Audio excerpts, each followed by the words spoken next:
Nobody ever told me a cape would be so uncomfortable. You went superhero school when you were a kid? Good morning, everybody. Good morning. Welcome back for the second day of our third annual Cripping the Comic-Con. For those of you joining us for the first time, we are delighted you're here. And welcome back, people who were here yesterday. So, why are we so interested in comic books?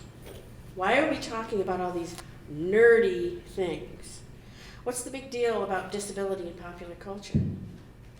First, I want to show you, up here on the screen, the image we use on the CripCon website.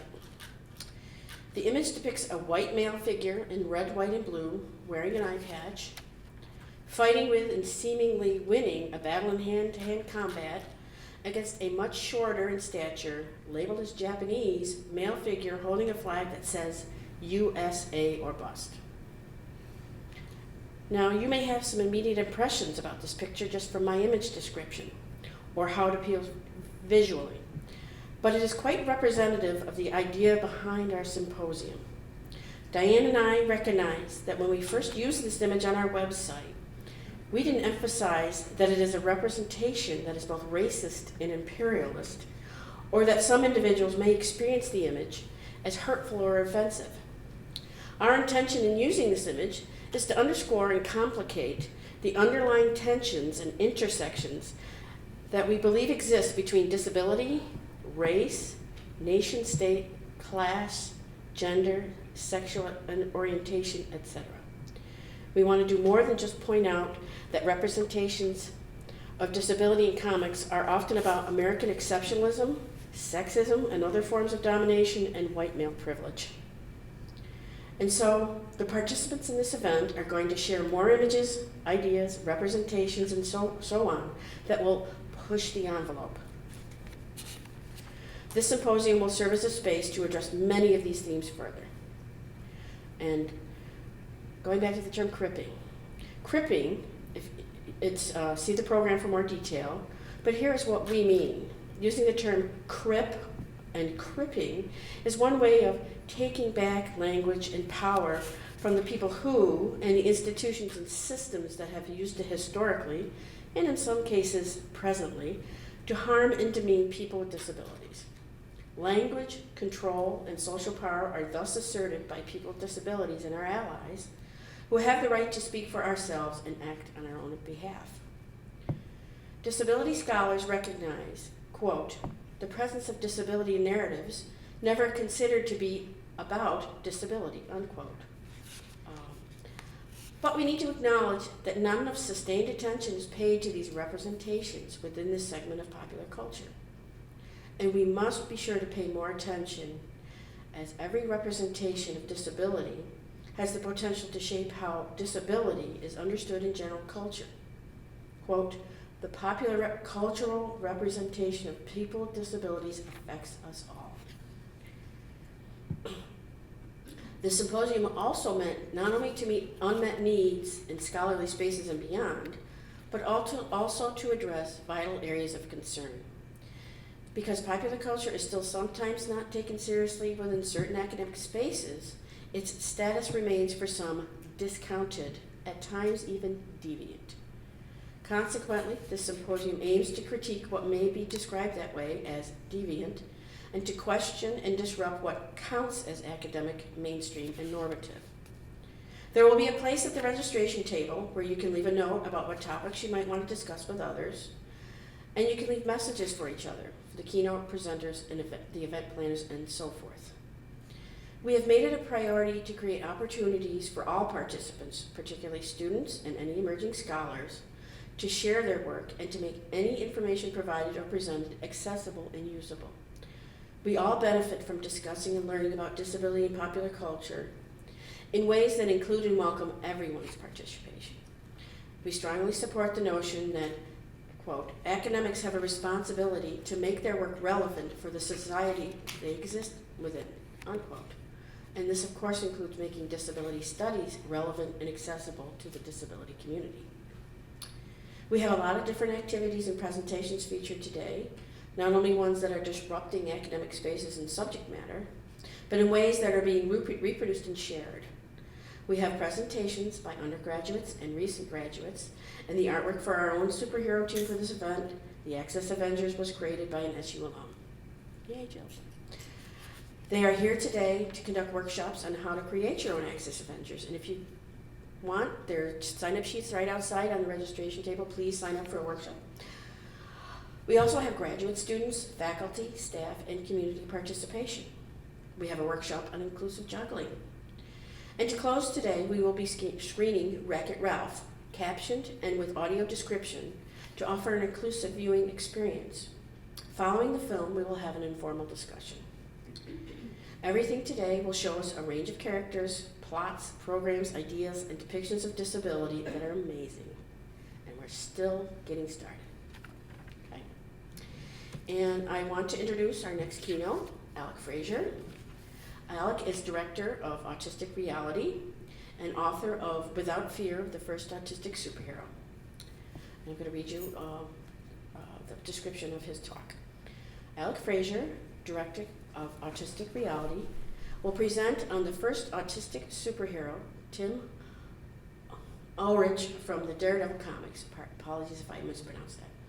Tim was introduced as Timmy Lange, the traumatized, inarticulate son of a supervillain in Daredevil Wake Up. By the time his mentor, Daredevil, dies about 10 years later in Daredevil End of Days, a loving family and strong friendship with said mentor have helped acclimate him to society. Alec will speak upon how Tim's evolution as a character reflects an ongoing change of societal views of autism from inferior outsider to equal player. In addition, he will give a brief overview of the work of his agency. Okay, and now we have Alec. Thank you. Thank you so much, Rachel. Thank you so much to everyone here. Thank you, Diane. Thank you to my friends who came from Pennsylvania to see this. Thank you to everybody at Disability Cultural Center who helped put this on. It's tremendous. Now, Dr. Octopus in Spider-Man 2 says you have to start with a joke. So, 2 peanuts walk into a bar. One was assaulted. Okay, no? I went to the general store and they refused to sell me anything specific. Okay, yeah, so okay, yeah, great. Thank you. At times I will be exiting this presentation view and the image will temporarily go away while I read captions for the visually impaired. I'm very dedicated to providing accessibility in proper setting. A minor note, my firm does have like 20,000 images on Flickr and it's kind of difficult to caption 20,000 images, but I do work to make this accessible. So let us begin. I'm going to go to the next image. Now you will see an image on the right. This image is going to be described briefly for the visually impaired. The illustration on the inside front cover is drawn by Erin O'Brien. Sitting on a bed covered in a blue sheet is a boy with brown hair. The young Timmy Lange as a boy wearing an orange shirt with brown pants. The back of the bed is up against a wall that is a lighter blue than the sheet, and the side of the bed is on our right and is also against a wall perpendicular to the one previously mentioned. On the left of the head of the bed is a wooden nightstand with a drawer in the top and an open space in the bottom in which there are 2 books. On top of the nightstand is a white lamp with a large shade. Further down the bed on the side of the left of us is a red ball with a yellow stripe. On each wall next to the bed are drawings of comic book characters, yay! Including but not limited to the Hulk, Daredevil, The Thing, Thor, Superman, and Wolverine. On the bed in front of the boy is an open comic book and other drawings included but not limited to those of Spider-Man, Batman, and Optimus Prime. The boy is currently in the process of drawing Iron Man. Now to go to the slide and let the talk begin. Okay, so this is, first I'm going to describe the plot of the comics involved, and then it's going to go more into the production of the book. So Matt Murdock is the Daredevil of today. He was introduced by Stan Lee, who's kind of a hero of mine. Okay, he's really a hero of mine. In Daredevil #1, which came out in April of 1964. He is known as the premier disabled superhero. He's blind, and he is a tremendous crime fighter. You could say I look up to him tremendously. So Daredevil #16 of the current volume in May of 2001 introduced Timmy Lange, who was the son of a 2-bit villain named Leapfrog. Let's see, when we meet Timmy, he shows clear signs of abuse. He actually is in an institutionalized setting, although that has nothing to do with autism. It has everything to do with being abused by his father. And that's important to note, because it is not saying that the autism limits the person. It's saying that the person is clearly traumatized by something that could happen to any of us. Okay, so he has saved Daredevil from his father. His sensory processing disorder, which I have, and I know many autistic people have, makes him hypervigilant at all times and makes him incredibly susceptible to loud noises, high volume sounds, and other sensory issues. When he rescued Daredevil from his father, Timmy shut down and became non-responsive. Think about it. You have an icon, Daredevil, who was an icon to the kid, who he ended up saving from his really horrible, abusive father. I mean, that's traumatic to anybody. Let's see. Because autism is so recently recognized relative to other diagnoses, Down syndrome, CP, and so on, many tools for treatment are only just being developed. I know when I was little, I was the only autistic kid in the neighborhood, it seemed. Now I actually do a job where I recognize and provide benefits for people with developmental disabilities, and it seems like every other case has autism. I'm glad it's being diagnosed today, but that was not always the case. Let's see, Timmy seems to starts to make sense of the world by drawing what he feels. It's important to know that art therapy is very key to many people with many disabilities, and it is to him. And actually, the wonderful thing is that in the first book where he appears, you see a lot of his drawings appear in the pages of that book. It's really beautiful to see they're drawn as children's drawings. The first book also includes a lot of watercolor, which is just gorgeous in a comic. So let's see. Timmy's mother is taking care of him alone. Studies have shown that mothers often take, or a single parent will often take care of the person with autism, because one of the parents, this could be a mother, this could be a father, often abandons the case of taking care of their kid. Certainly it's shown in the books that Tim's father is either completely insensitive or not there, or abusive even. Let's see. Timmy has no friends his own age. This is absolutely common, unfortunately, for many people with autism.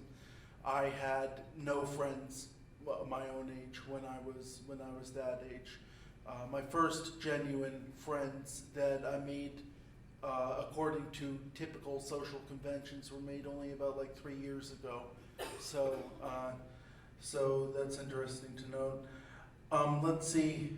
At the end of the first book, Daredevil reveals his identity to Tim, and tells him that he has nothing to fear. It's actually it's completely wordless, that series of images. It's really powerful. It's really powerful to see that, and just beautiful artwork. So I'm going to go to the next one, which profiles The second book in which the character appears, Daredevil, End of Days. I do believe they're selling that at the Syracuse University bookstore table. Get it. It's really awesome, and you'll hear why in just a moment. It's a pioneering moment in comic books. So first I'm going to read the image caption. The illustration on the outside of the back cover is drawn by Jeff Perziak. It is an image of Tim Urich as Daredevil using his billy club to swing through the city at night. We are facing Daredevil and the sky. Daredevil is in the center of the image, facing us with 3 skyscrapers rising behind him, one shorter, one below him to the right, one taller one above him to the left, and another taller one above him to the right. Directly behind Daredevil is the starry sky. One section of Daredevil's billy club is being held in his right hand, while the other section is in the air in front of him. Both sections are being connected by a long cord that begins at the section in Daredevil's right hand and makes a series of waves behind him before emerging and joining it with the one in the air in front of him. So, the next book about Tim Urich takes place about 10 years in the future of what is today's Marvel Comics. Now, a bit of a background about this. About maybe 10 years ago or something, Marvel Comics did a storyline about how most of their superheroes will die. They didn't do one for Daredevil, though, so they decided to do one for Daredevil, and it was called End of Days. It basically, the first maybe 5 pages of the book, the Daredevil of today, Matt Murdock, is actually, well, violently beaten to death. It's not a comic for kids, but it is very important for disability history, and I'll tell you in a moment. It contains the story of the death of Matt Murdock and also Ben Urich, who has since adopted Tim Lange, Tim Urich now, is in charge of putting together the article about Daredevil's death, which is for the last ever issue of the Daily Bugle. Yes, Daily Bugle. Sorry, planets in a different city, a different company. So, anyways, newspapers are dying off today. Comic books have also had a tough time in the economy. I applaud J. Jonah Jameson, who seems to have a willpower made of absolute nails in staying active 10 years in the future. It's a gritty future that this book portrays, and honestly, I think that, on a side note, J.K. Simmons was perfect as Jameson in the first Spider-Man franchise. At 16 years old, Tim Urich is extremely talkative, like many autistic people. Me.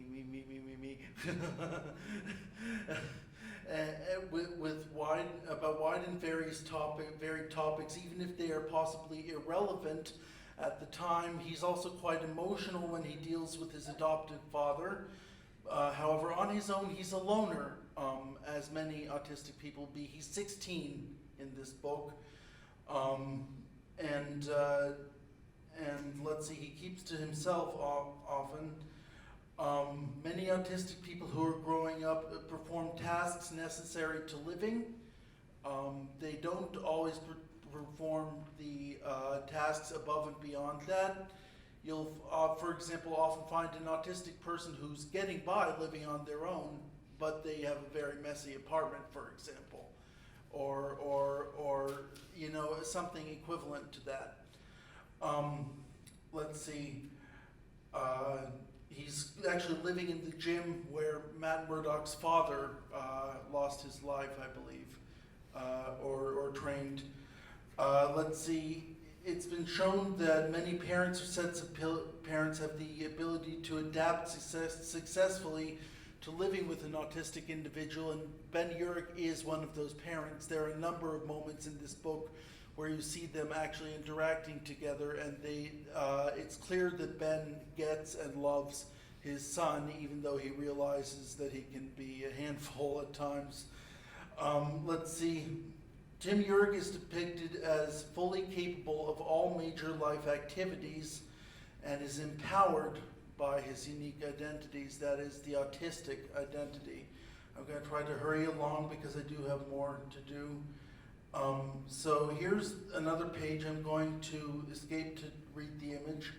The illustration on the outside of the front cover is drawn by Darius Johnson, or Darius. I like Darius because it's the ancient form. Standing on a flat top rooftop is the young adult Tim Urich, a black-haired young man. On his whole body below the neck, he is wearing a plain red costume. He is holding a red mask with horns and openings for the eyes and mouth. Between his legs is the signature of the artist, reading Darius 2014. And let's go back to from current slide. In the second issue of Daredevil End of Days, second to last, Ben Urich is killed just as he finds his story about the death of Daredevil. And there's this very interesting moment in here. You know, nobody came to Matt Murdock or Daredevil's funeral in the book. They didn't want to be seen at that funeral. But everybody who should have come to that and more come to Ben Urich's funeral. It's a very interesting dichotomy there. So let's see. And as he is being killed, the new Daredevil who has saved him previously in the book, who has been stalking him, comes up to him and pulls off his mask to reveal that it's his adopted son, Tim Urich.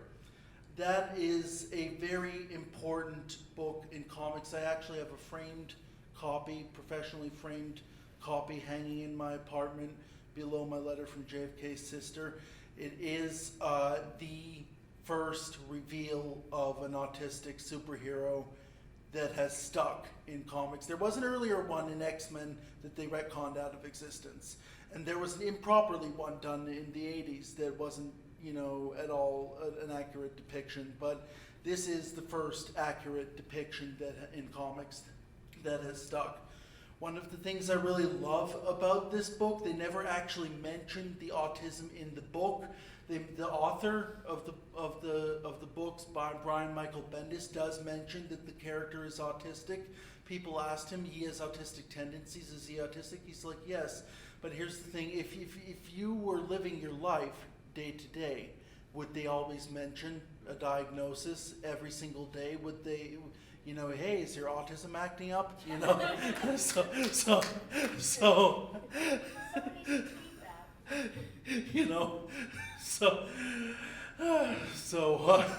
that's yeah. So and so just because Tim is autistic does not mean he cannot be a superhero. Many studies have shown that there's no evidence to dispute, and this is very important, there is no evidence to dispute that autism is not just a difference instead of a defect. That is very important. There's no evidence to dispute that. It's just neurodiversity to its full. Now, I believe neurodiversity is the idea that people come in many diverse forms of mind. I have my own take on that. I believe every human being on the planet is neurodiverse. Everybody is different. Everybody on the planet is different and deserves tolerance and love for that difference. Tim does display social awkwardness, as do I. I had a socially awkward moment with someone yesterday. And at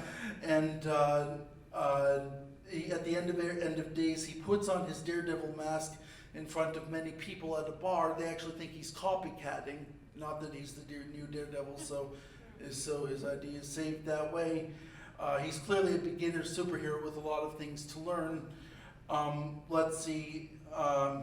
Many autistic people don't get social cues as easily and don't do things as appropriately. But here's the thing: when Daredevil, the original Daredevil, Matt Murdock, died, he said one word that caused the villain who killed him, Bullseye, who's a really sadistic monster. If you've read any of the comics, he's even worse than in the movie. He's horrible. He said one word that made Bullseye go on a self-destructive rage and then kill himself. He said the word Mapone. No one knew what that meant. It's certainly not in the English dictionary. and it totally defeated the villain after the villain had already killed him. So, at the end of the book, he meets Mapone Romanova, the Black Widow's daughter, who's also Matt Murdock's daughter, and is also blind, and is the reincarnation of the sensei who trained Matt Murdock, Stick. So, and not only does he begin a mentor-mentee relationship with Mapone at the end of that book, but he also makes his first genuine friend.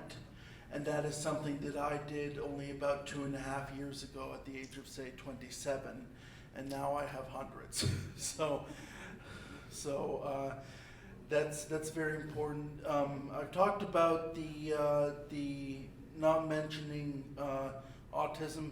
Basically, this is an evolution of a character that talks about that's the evolution of societal viewpoints of people with autism, from helpless, institutionalized outsider to someone who has a social life, who gets by on their own, who has a bigger, better life open to them. Now, a lot of you this is about friends and disability. I came out with an It Gets Better video. Who raise your hand if you're familiar with the It Gets Better project? Okay. The It Gets Better project was invented by gay advocate and activist Dan Savage. It was meant to show people who are gay that life gets better after bullying and after social awkwardness and after being an outcast. I did do this video and I mentioned the gay part, but here's the really cool part. I mentioned autism. Autism is the big thing I mentioned in this video. That's what makes it a disability video.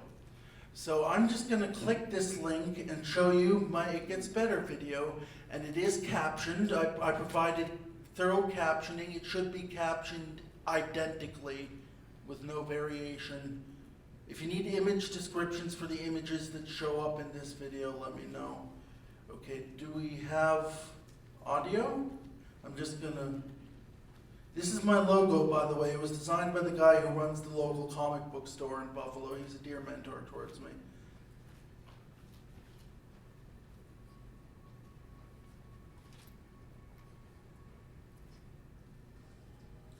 Hi, I'm Alec Frazier, and I'd like to tell you that it gets better. Need to click the captions.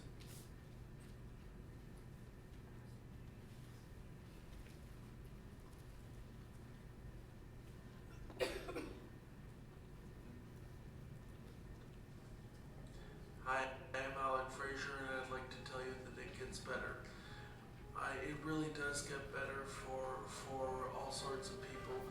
Me, I'm autistic and I'm gay, and I was... yeah? It's not showing up there. I think it popped up in a second later.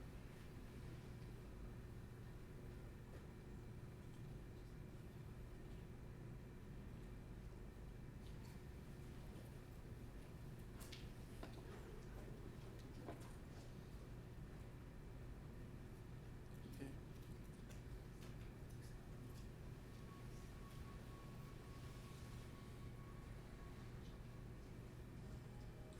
Hi, I'm Alec Frazier, and I'd like to tell you that it gets better.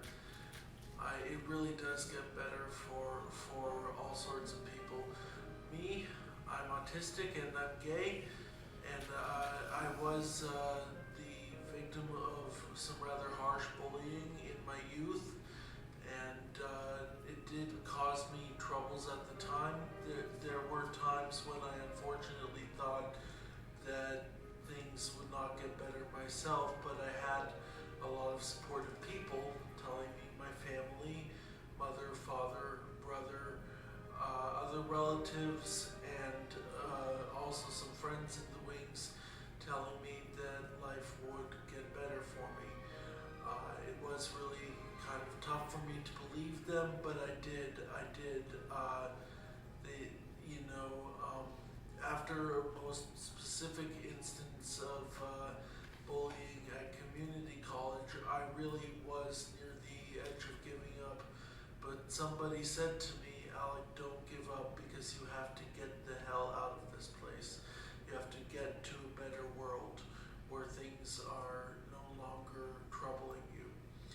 So I did get out of that place.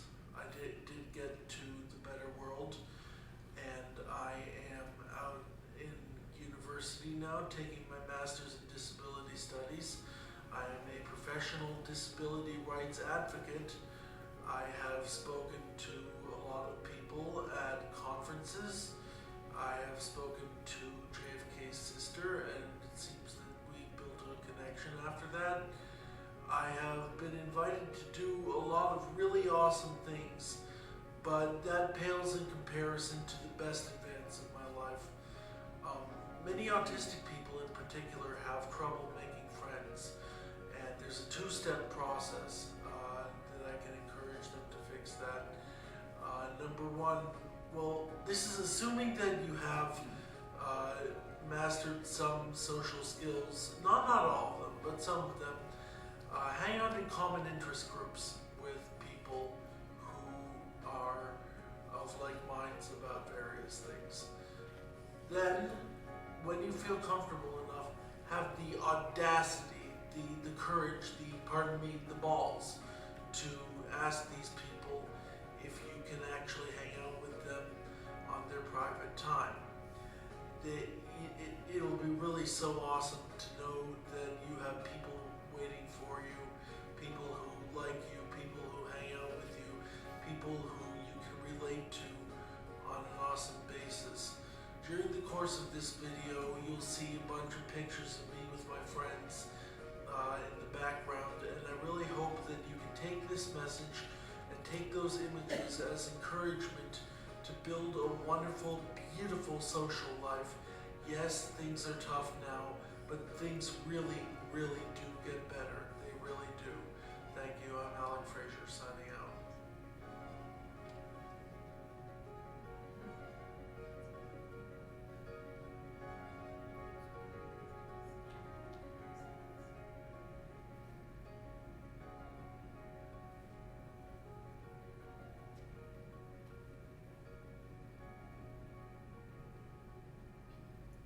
So, that is my It Gets Better video.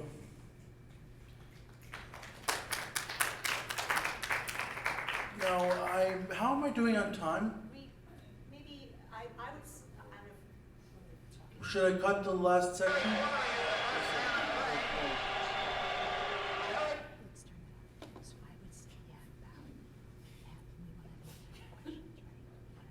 Yeah. Okay, so how long should I just go over this briefly? Yeah, maybe Okay. because it's 10:05. Yeah, If you stopped around 10:30, then we have 15 minutes of Q&A and stop at 10:45? Yeah. Okay, so you have 25 minutes. So when do I need to be finished? Stop at 10:30, Okay. and then we'll have a Q&A from 10:30 to 10:45. Okay, great, awesome, Okay. great. Is this showing the? Okay, great. Oh, sorry.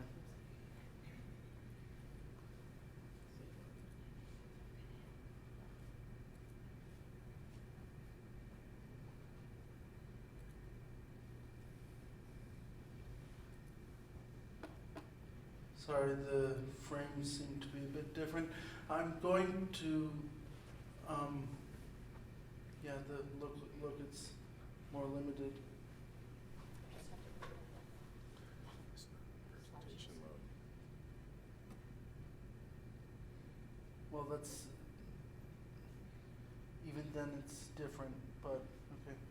I just need to talk about my image first. On the right, you'll see my logo for my agency. It's my agency is called Autistic Reality. The logo, the words are in black text except for the first letter of each word, which is in yellow text. The beginning of each word is in a red lens, which has bubbles coming off of it towards the top of the part of the word autistic. My description towards the person who came up with the logo was that it'd be as if we were viewing reality through a lens. I consider myself, I'm just going to briefly say I consider myself to be more moderate than some people in the advocacy firm. I believe that activism does have a key place That said, I do most of what I do through meetings, lobbying, for example. I've gotten actually a few pieces of law, a few laws passed, and one federal agency established through meetings with legislators and the like. Let's see, I do PR work as well. For this group, I'll share all the photos I take of this completely for free. That said, I do like slowly picking up money, and actually I'd really like to thank this department for seeing the value in my work. Let's see, I do endorsements for people with disability work. Denise back there is writing a wonderful trilogy of disability related book, a novel, 3 novels at least I'd say, and she's I'm endorsing her work because I see it as valued work in the community. Let's see, I think I'm starting work with a filmmaker. I've done work with other authors. Let's see, dialogues, conferences, task forces, committees, endorsements. What I do for a job right now, I love my job. I work for the local independent living center, and I love them. And what I do is I work for something called the Family Reimbursement Program. They pay me well to let's see, allocate financial resources. This is in Buffalo. They put to allocate financial resources for kids with developmental disabilities. Family members can apply for aid for these kids for everything from summer camp to piano lessons to medical equipment to therapy to transportation, everything. And we try our very best, yeah. So I'm just going to briefly say I have a website. It's very easy to remember. www.nothingaboutuswithoutus.net. I have a Facebook page /Autistic Reality. The book has a Facebook page /Without Fear Autism. I have a GoFundMe /Autistic Reality 2014, and I'm on Twitter at Autistic Reality. The book, I'm not going to talk about everything on this list because I need to save time, but here you will see a photo in here of me with one of the 2 people I see fit to call mentor. His name is Emil Novak Sr. He runs the Queen City Bookstore in Buffalo, which is now in its 2nd and 3rd generations of being family owned. He also runs the Buffalo Comic Con. He also runs the Visions Comic Art Group, and I was told by my professor that there was no chance in hell that I was getting this book published physically, that it was going to be online if anything, and there was no chance of actually getting it physically published, let alone making money for it. I'm not selling this here. I can't sell that here. But that said, then I went to this guy, Emil Novak, who's a kind of heavy-set gentleman wearing a blue shirt. We're in a room with painted walls. I'm wearing a sweater. I'm about a half a head taller than him. Let's see, and we worked together a lot. And I said, can I be in your next Visions Comics anthology? And I'm holding up a copy of Visions right here, which has a lot of art on it, and it's a book by comic artists and writers who are native to Buffalo and Erie County, New York. It's tremendous. Cover is by the guy who invented Bane for Batman, and he said, problem is it's not really Visions anthology work. It's not illustrated. He calls me back. I'm going to rush through this. He calls me back about a week later and says, tell you what, I'll give you your own book. And I'm like, are you kidding me? I'm getting my own book? He's like, well, it's kind of going to be a pamphlet, but yeah, you're going to have your own publication. And so I got that, and I'm going to skip through a lot of this by saying there's endless note negotiation. We were sharing emails every day, at least like 4 emails a day. We were talking by the phone with emergency updates. When you're publishing, it's really difficult. You need to make sure that everything's perfect, or that everything's as close to perfect as it can be. So we came up with this, and the big problem was coming up with artwork. This is a draft image of the interior front cover image that you saw earlier of Tim Urich as a boy.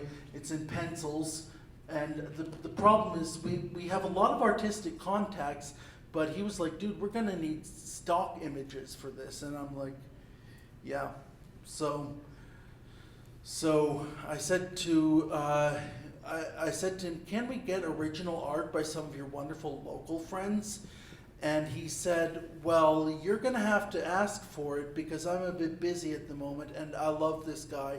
I started calling around to these people asking for artwork, and then he, by his own volition, he volunteered, he started asking me, what exactly do you need? And he was calling around asking artists for artwork. It's really wonderful that he was doing this. There's anybody who wants this slide presentation, contact me, stop by my table, please. I will send you a copy of this slide presentation. I also have a 30-something page interview that I did about living with disability and disability accommodation, and I will easily send that to you, no charge at all. Why would I charge for something convenient? So, and then basically the logo, Emil Sr. came up with the logo. This is a draft image of the Daredevil against the sky. I actually have the original drawing at my house and I need to get it framed pronto. And then finally there's the layout drawing I made of the front cover, which is the Darius image with the words for the cover, "Without Fear, the First Autistic Hero" by Alec Frazier, the Autistic Reality logo, Visions logo, and contains helpful resource lists and links. This is an approximate layout of what I wanted the cover to look like. And I maintained a lot of creative control over this. Costing it was, pricing it was not cheap. We did it through Office Max, they collated it. They'll actually do that for a lot of you, and it's really good for a beginner book. Then here is the first edition front and back covers. The front cover is the Darius Johnson drawing with the donation, $5, $3 for students. I recognize that students have less money to spend, so if you are in any way affiliated with the school, I'll let you save money. But not here, I can do that here. So, okay, so then it's the title by Alec Frazier, my logo, the Visions logo, which is a gray and white logo that says Visions against a blue background. Then there's the exterior back cover, which is the drawing by Jeff of Daredevil Against the Sky, and the buildings, and it has the Visions logo. Both sides of it have this really cool disability logo. I wanted to make an accessible copy for the visually impaired because I wanted to have full access for everyone, and I do have a visually impaired copy that I will send to anybody who buys the book. This is the really cool logo. Before this is now the official logo in New York State. It's the active wheelchair that's shown, the person shown pushing the wheelchair. We had this like half a year before that became the logo in New York State. And it wasn't my suggestion to do that. Emil actually said, let's do that because it's more encouraging to the disabled community, and I love that. Then there's the interior front cover, which is the image of Tim Urich as a boy that I described earlier. Then there's the back cover, which has my links and my biography and a picture of me. I want to say schlubby, but that's kind of humorous. I'm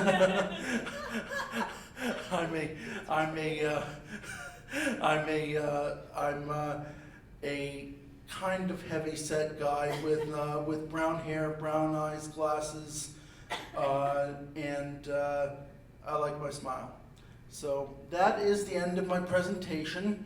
I can take questions, and please see me at my table.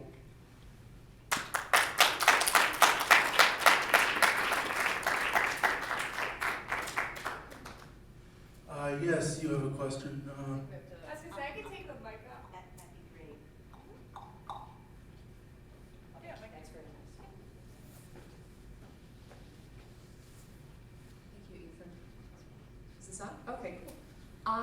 So a lot of what you said really resonated with me as far as kind of the depiction of the first autistic superhero really resonated in my autistic experience. And I'm wondering what you would like to see in the next autistic superhero.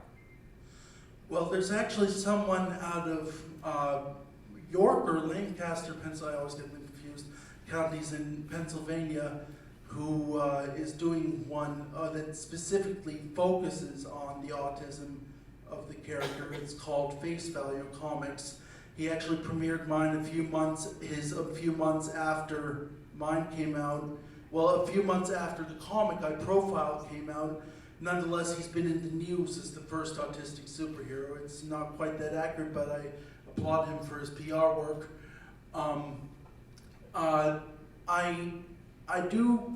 I have a quote by John Landau. For those of you who don't know, he was, that's Landau. He's the guy who co-produced Titanic and Avengers. He's easily one of the top 5 most powerful people in Hollywood. I've met with him and I asked him about featuring, and featuring's the keyword in air quotes, disabled characters in the next Avatar film. And he said something that really resonates with me. He said, I'm always afraid of the word featuring because that means you're making a special interest case out of it. You want to make people with disabilities show as they're living their lives among the rest of the community.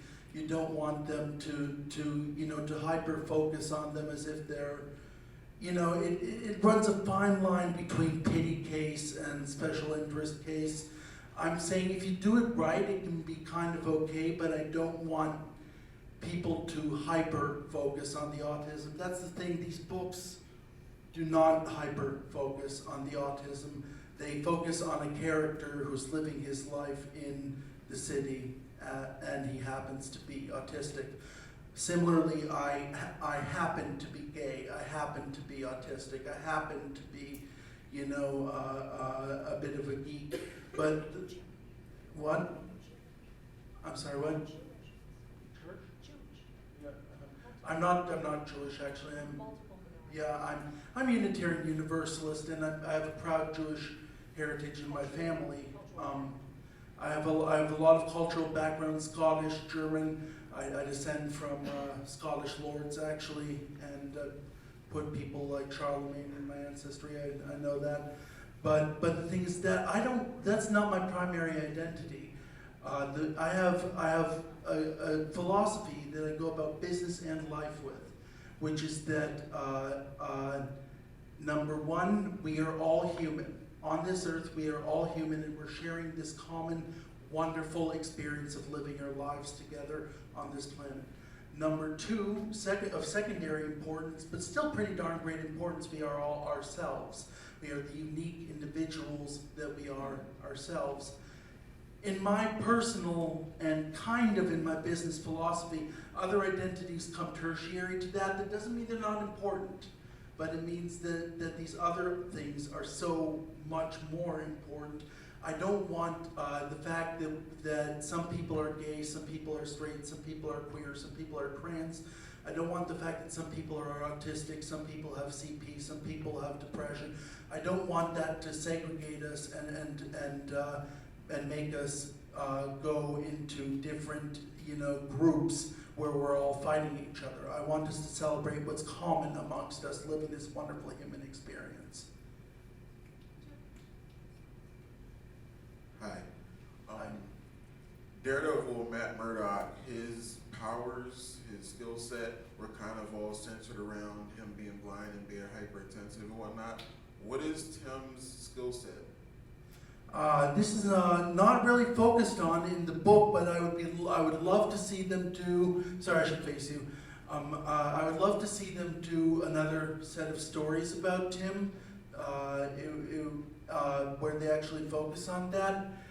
Interestingly enough, the fact that Tim has sensory processing disorder makes him a much better superhero because people with sensory processing disorder can tell you they're hyper aware of things going around them. Not nearly to the extent that Matt Murdock was, that's actually kind of, my brother once joked and called me Senso Boy, so that's yeah, but it would be interesting.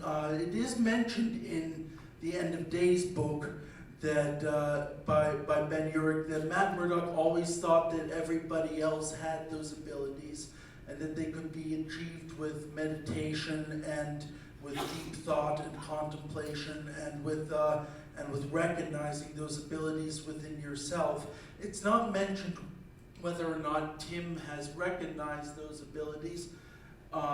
He may be just waiting for training with Mopone, to recognize those senses. It's in Frank Miller's Daredevil book, I forget which one it was. He actually went over Sticks training with Daredevil, and how Daredevil was still in many ways, limited until he went through training with Sticks. So this is something I want to see explored further.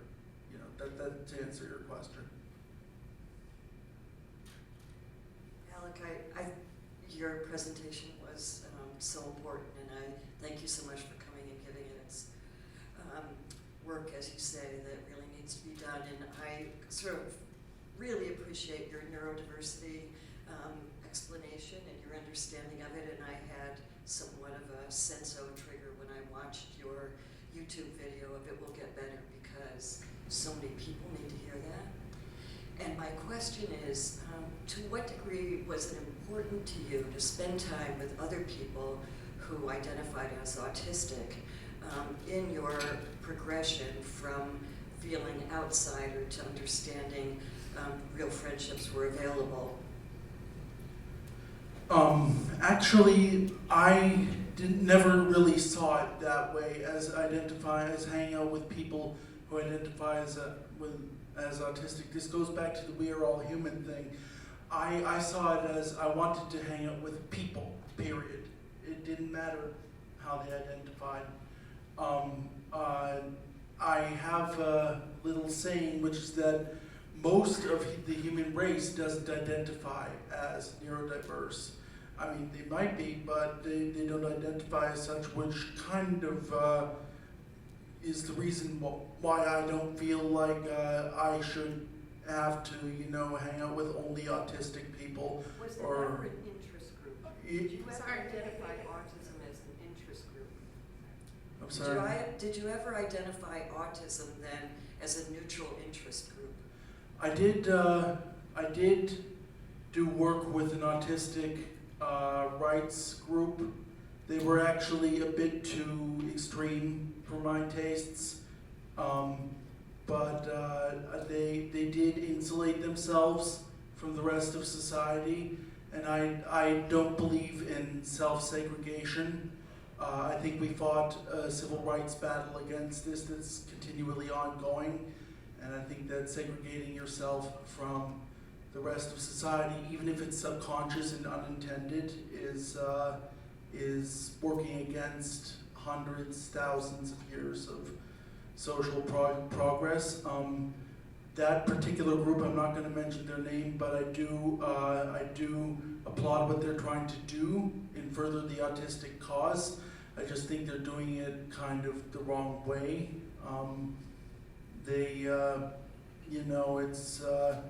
I think that, I'm fine with anybody who does protests and rallies and vigils. I personally disagree with some of those tactics, but I'm not going to stop a person from doing it if they view it as valuable. I do believe that people in power will no. I just like going. I do meetings very well. I know it sounds mundane. It sounds really boring, but I do meetings very well. As you can tell, I like speaking, and I did Albany recently, and I've done DC several times before. So, I'm okay with autistic self-interest groups, but I don't like it if they segregate themselves from the rest of society. which they don't always do, but yeah.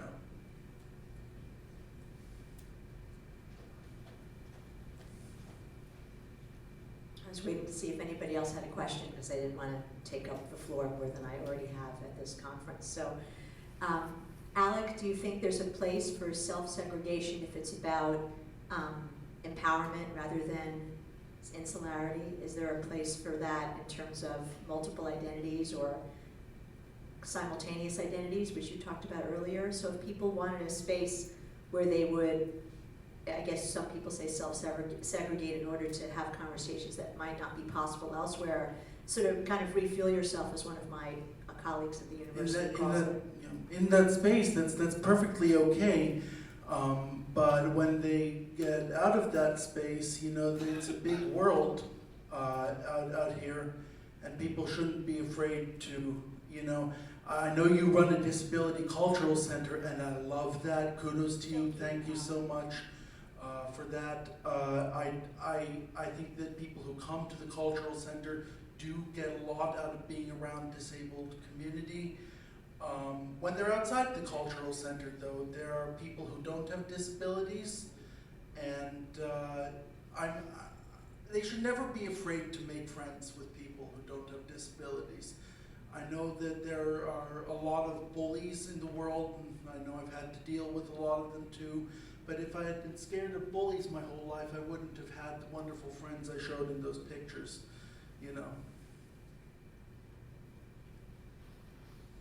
Thanks so much for that, Alec. I learned a lot. That was a great presentation. And I was intrigued by the fact that your organization is called Autistic Reality, when so much of the other stuff you were talking about has to do with this fantasy world of comics.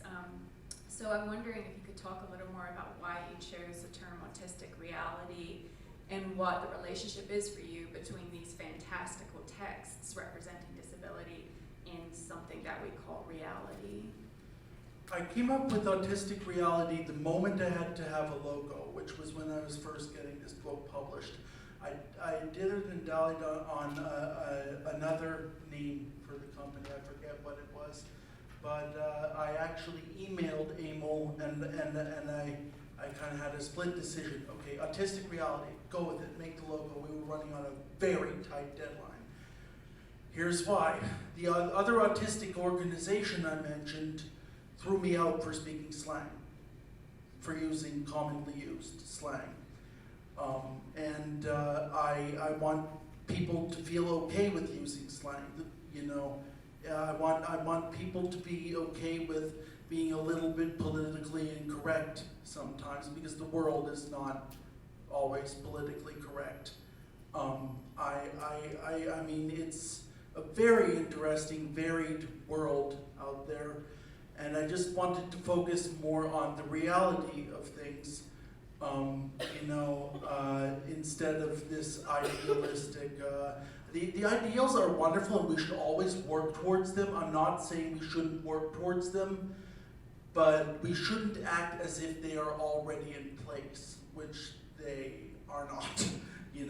That said, I am not pessimist. I'm actually surprising people with how optimistic I am.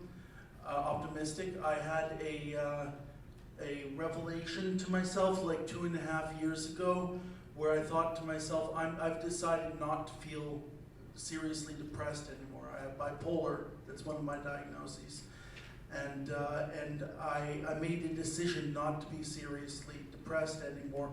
Believe it or not, since then, I haven't really been seriously depressed.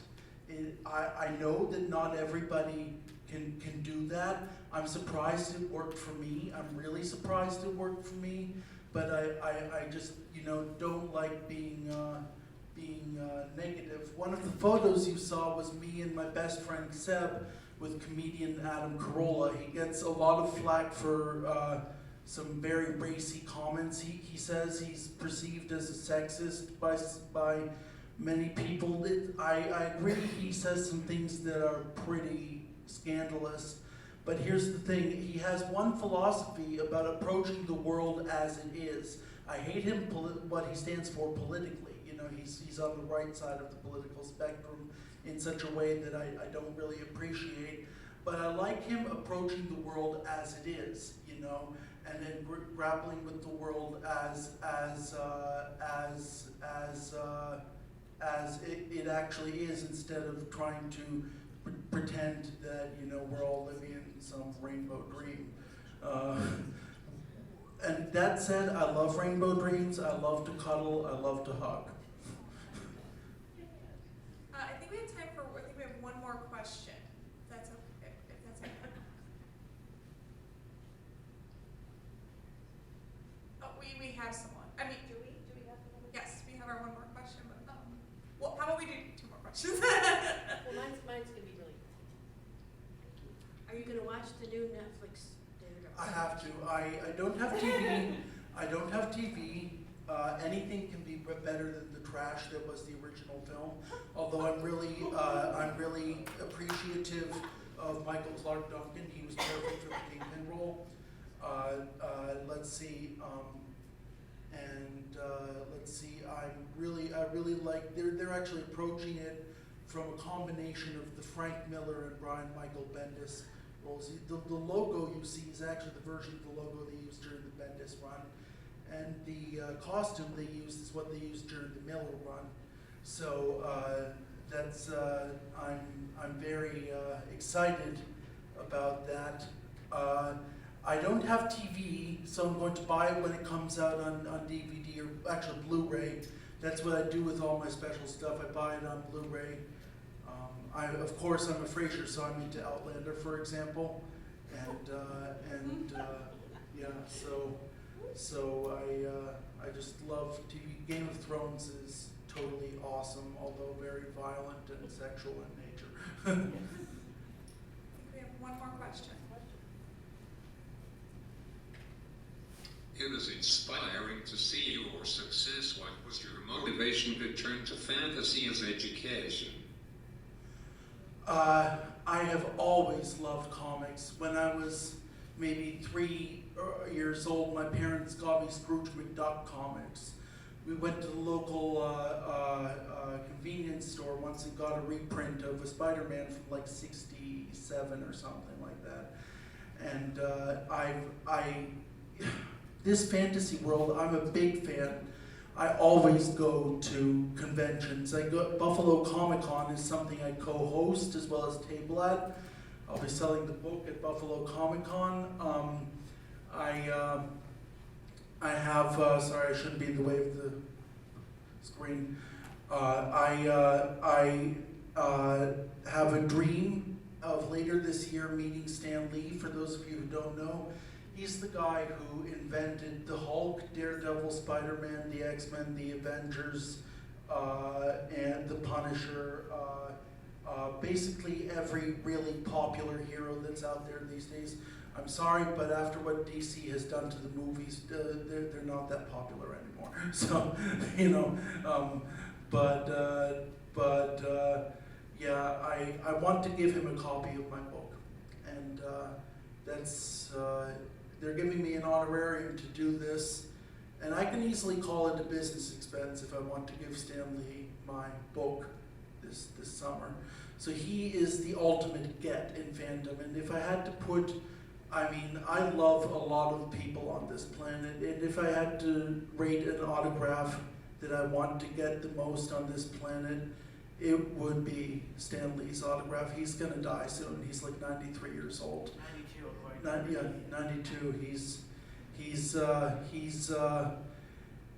But the amazing thing is he's still very well put together. He knows everything that's going on around him, and he'd know what I was talking about if I gave him my book. So, and you can see him in every single Marvel movie that comes out. So he was even in the end of Big Hero 6, actually. So that's the reason why I chose this fantasy world, is because I live in the comic book world a whole lot. I have 10 short boxes, long boxes that are too unwieldy.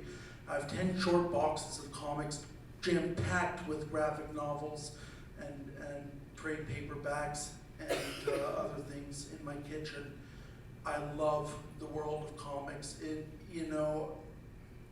allows people to dream in the really cool way. I love comics. I would like to, one off. Oh, you can just turn it right back on. Is it on now? Yeah. Oh, great. So I just want to have a warm round of applause for Mr. Frazier.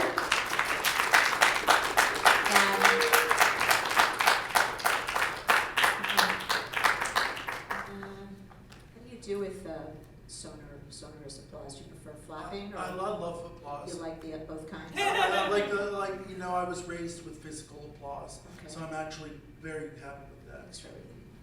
It's awesome. Thank you so much, Diane, for having me. Thank you for being here. So we're And thank you in the center for being here for everyone. so. Yes, some applause for the center, please. So we're going to pause now and have the rooms reconfigured for workshops and also